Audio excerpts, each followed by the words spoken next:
receptacle of conscious experiences, which is the true experiencer, never changes. It is the self alone that is receiving the changing experiences that never changes. Therefore, by mystic definition, it is only the self that is real and everything else is unreal, because everything else is a changing experience which is coming to or generated by the self. Then what is the self?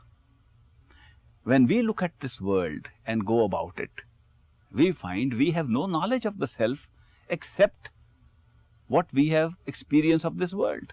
For example, this body which we use to experience the world is also part of the world, and therefore it could not be the self, it could not be real, and yet we call this body, the physical body, as the self.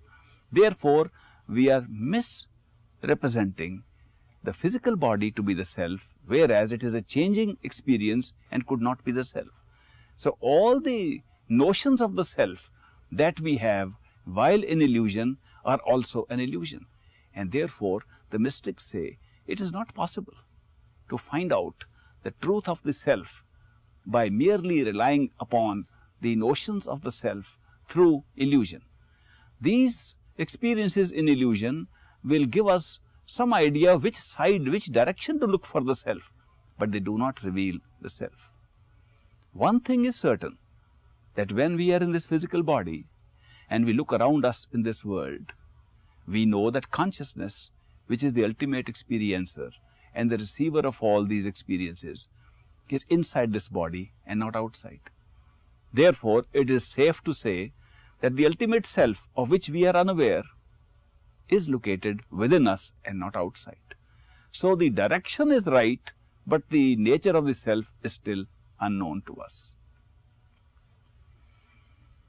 As we try to discover our own self within the body, and later on within the senses, still later on within the thoughts and the mind, still later on within our soul and pure consciousness, in this journey towards our own self, we find that we are moving towards reality, but we are still trying to locate our own real self in a world of successive layers of illusions, each layer looking more real than the previous one.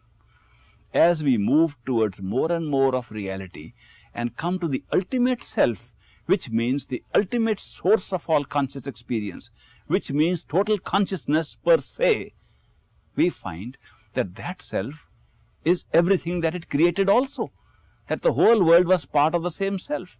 Therefore, the illusion was part of the reality, that there is no distinction between the two. This sudden discovery that the conscious self is not only a creator, but also the creation, has led to the greatest mystery in mysticism, that how could the creator and the creation be the same, whereas they are being experienced in duality. That we can find an answer to the dilemma of duality and find that only oneness, only one undivided self is the creator and the creation, and leads to duality which makes them separate.